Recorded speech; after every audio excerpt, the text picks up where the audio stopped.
বন্ধুরা, একটু ভেবে দেখুন তো, আপনি দিন-রাত পরিশ্রম করছেন, কিন্তু মাসের শেষে পকেট তবুও কেন ফাঁকা থাকে? আসল কারণটা হলো, আপনার জীবনে এমন ৮টা গোপন খরচ আছে, যেগুলো চুপচাপ আপনার রোজগার খেয়ে ফেলছে। আপনি ভাবেন সবকিছু কন্ট্রোলের মধ্যে আছে, কিন্তু সত্যিটা হলো, আপনার টাকার সঙ্গে সম্পর্কটা ঠিক যেন ফুটো বালতিতে জল ভরার মতো।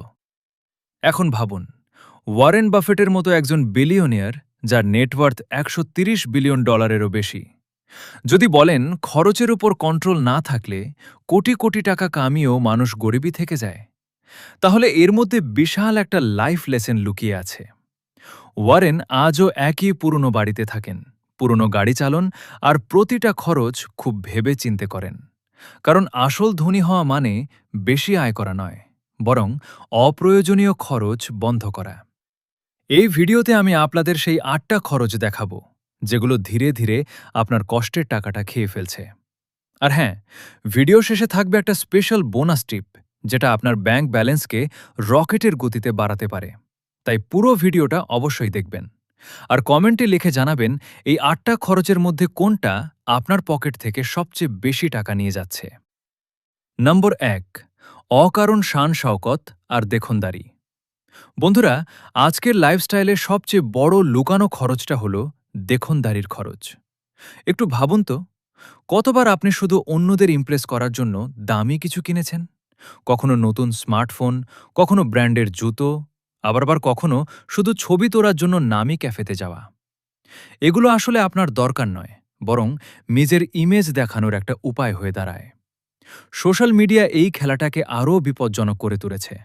আমরা সবাই চাই মানুষ আমাদের পারফেক্ট লাইফের মানুষ হিসেবে দেখুক, আর সেই জন্য এমন জিনিস কিনে ফেলি যেগুলোর আসলে আমাদের দরকারই নেই। কিন্তু মনে রাখবেন, ইনস্টাগ্রামের লাইক কয়েক সেকেন্ডের আনন্দ দেয়, কিন্তু ইএমআই এর খরচের বোঝা মাসের পর মাস পকেট কাটতে থাকে।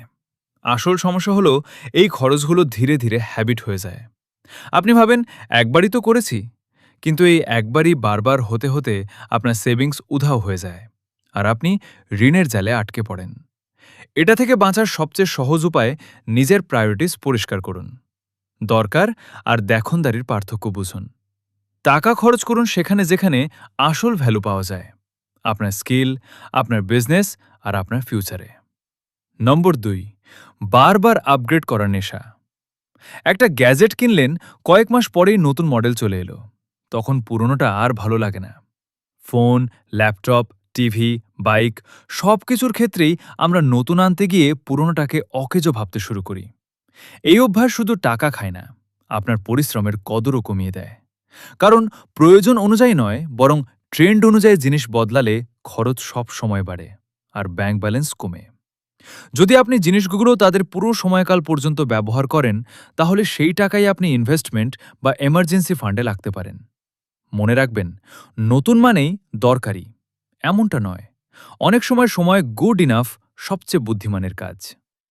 নম্বর ৩, অন্যদের জন্য অকারণ খরচ। আমরা সবাই চাই মানুষ আমাদের পছন্দ করুক, সম্মান দিক, আমাদের নিয়ে ভালো ভাবুক। কিন্তু অনেক সময় এই চাওয়ার মধ্যে আমরা নিজের পকেটের অবস্থা ভুলে যাই।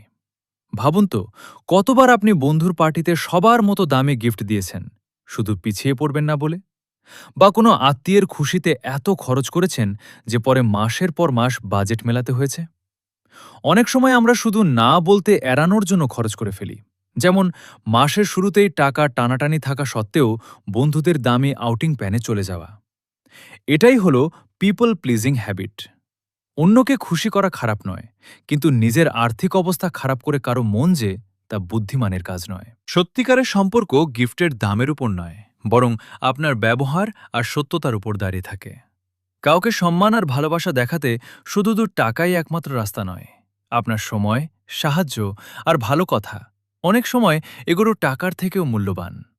উদাহরণ হিসেবে ধরুন, কোনো বন্ধুর বিয়েতে দামি গিফট দেওয়ার বদলে যদি আপনি প্ল্যানিং, ডেকোরেশন বা ম্যানেজমেন্টে সাহায্য করেন, সে আপনাকে সারা জীবন মনে রাখবে। টাকার ব্যাপারে না বলতে শেখা খুব জরুরি। শুরুতে মনে হবে মানুষ রাগ করবে, কিন্তু আসল বন্ধু আর পরিবার আপনার ভাবনাটা বুঝবে। ওয়ারেন বাফেট বলেন, যারা অপ্রয়োজনীয় খরচ কন্ট্রোল করতে পারে না, তারা যতই আয় করুক কখনো ধনী হতে পারে না। ওয়ারেন বাফেট নিজে বিলিয়নিয়ার হয়েও সাদাসিধে জীবনযাপন করেন, আর সম্পর্ক টাকায় নয়, ট্রাস্টের উপর গড়ে তোলেন। মনে রাখবেন, অন্যদের খুশির জন্য নিজের আর্থিক স্বাধীনতা কোরবানি দেওয়া আসল সুখ নয়, এটা শুধু দেখক্ষণি। নম্বর 4, প্ল্যানিং ছাড়া কেনাকাটা। বন্ধুরা, এই খরচটা দেখতে খুব ছোট আর নিরীহ মনে হয়, কিন্তু সত্যি বলতে গেলে এটাই আপনার পকেটের সবচেয়ে বড় শত্রু। একটু ভাবুন তো, আপনি শুধু একটা সাবান কিনতে দোকানে গেলেন, কিন্তু ফেরার সময় ব্যাগে ঢুকে গেল চিপস, কোল্ড ড্রিঙ্ক, একটা নতুন শার্ট, আরও কত অপ্রয়োজনীয় জিনিস। এটাই হলো প্ল্যানিং ছাড়া শপিং। কোম্পানিগুলো খুবই স্মার্ট, একটা কিনুন একটা ফ্রি, আজকের জন্যই অফার, ফ্ল্যাশ সেল, এইসব কথা আমাদের মাথার সঙ্গে খেলা করে। আসলে অনেক সময় আমরা এমন জিনিসও কিনে ফেলি যেগুলো সেই মুহূর্তে একদমই দরকার নেই, কিন্তু আমাদের মনে হয় এখন না নিলে সুযোগটা হাতছাড়া হয়ে যাবে। অথচ বাস্তবে এই সুযোগ বেশিরভাগ সময় টাকার অপচয় হয়ে দাঁড়ায়। এই জন্যই প্রতিটা কেনাকাটার আগে একটা ফিক্সড লিস্ট বানানো খুব জরুরি, আর চেষ্টা করবেন সেই লিস্টের বাইরে না যেতে। আরও একটা কাজ করুন, যতটা সম্ভব ক্যাশ পেমেন্ট করুন, কারণ কার্ড বা ইউপিআই দিয়ে খরচ করলে ব্যথাটা টের পাওয়া যায় না, কিন্তু পকেট থেকে নোট বেরোলে তখন সত্যিই একটা ঝাঁকুনি লাগে।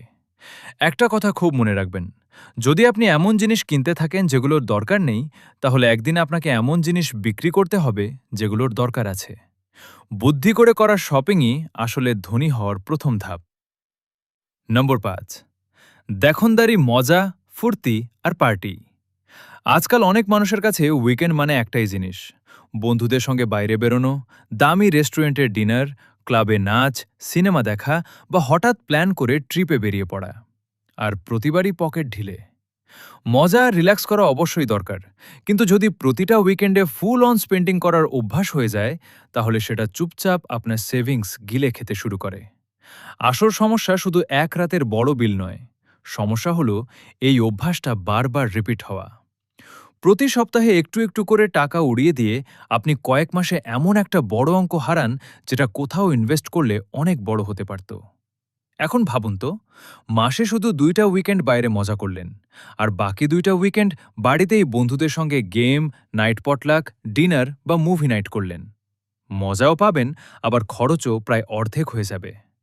মনে রাখবেন, যদি আপনি অপ্রয়োজনীয় জিনিস কিনতেই থাকেন, তাহলে একদিন প্রয়োজনীয় জিনিস বিক্রি করতে বাধ্য হবেন। তাই মজাকে জীবনের অংশ বানান, কিন্তু সেটাকে দেখনদারির খেলায় পরিণত হতে দেবেন না। আসল মজা সেটাই, যেখানে মন ও খুশি থাকে আর পকেটও ফাঁকা হয় না। নম্বর 6, প্রয়োজনের চেয়ে বেশি কাপড় আর ফ্যাশন। বন্ধুরা, কাপড় আমাদের বেসিক দরকার, কিন্তু আজকাল বেশিরভাগ মানুষই দরকার আর শখের পার্থক্যটা ভুলে গেছে। আলমারি ভর্তি কাপড়, তবুও আয়নার সামনে দাঁড়িয়ে মনে হয় পড়ার মতো কিছুই নেই। এর আসল কারণ হল নতুন ফ্যাশন, ডিসকাউন্ট আর সেলের চক্করে বারবার কেনাকাটা করা। ফ্যাশন আসলে কখনো শেষ না হওয়া একটা দৌড়। আজ যেটা ট্রেন্ড, কাল সেটাই পূর্ণ হয়ে যাবে, আর আপনি আবার টাকা খরচ করবেন। কিন্তু যদি আপনি মিক্স অ্যান্ড ম্যাচ করতে শিখে যান, তাহলে অল্প কাপড় দিয়েও সব সময় নতুন আর ফ্রেশ লুক পাওয়া সম্ভব। দুনিয়ার সবচেয়ে ধনী মানুষদের একজন সবসময় সাধারণ পোশাকই পরেন। তার বিশ্বাস, যদি আপনি অন্যদের দেখে নিজের কাপড় বাঁচেন, তাহলে সারা জীবন তাদের পেছনেই দৌড়াতে হবে। তিনি কাপড়ের টাকা ওড়ানোর বদলে নিজের স্কিল আর বিজনেসে ইনভেস্ট করেছেন, আর সেখান থেকেই সম্পদ তৈরি হয়েছে। এখন একটু হিসেব করুন তো, যদি আপনি প্রতি মাসে শুধু ১,৫০০ টাকা বাঁচান, তাহলে ১ বছরে ১৮,০০০ টাকা ইনভেস্ট করতে পারেন। লং টার্মে এই ছোট অঙ্কটাই লাখে বদলে যেতে পারে। একটা ছোট্ট চ্যালেঞ্জ নিন, আগামী ৯০ দিন নতুন কাপড় কিনবেন না। পুরনো কাপড় মিক্স অ্যান্ড ম্যাচ করুন, যেগুলো ব্যবহার করেন না সেগুলো বিক্রি করুন বা দান করে দিন। বিশ্বাস করুন, এতে শুধু আপনার পকেটই ভরবে না, জীবনটাও অনেক হালকা লাগবে। নম্বর ৭, বাইরে খাওয়া আর ডেলিভারির নেশা। বন্ধুরা, আজকের দৌড়ঝাঁপে ভরা জীবনে অনেকেই রান্নাঘরে ৩০ মিনিট সময় দিতে চান না, কিন্তু অনলাইনে খাবার অর্ডার করে ৩০০ থেকে ৪০০ টাকা খরচ করতে দ্বিধা করেন না। এই অভ্যাসটাই ধীরে ধীরে আমাদের পকেটের উপর ভারী হয়ে ওঠে।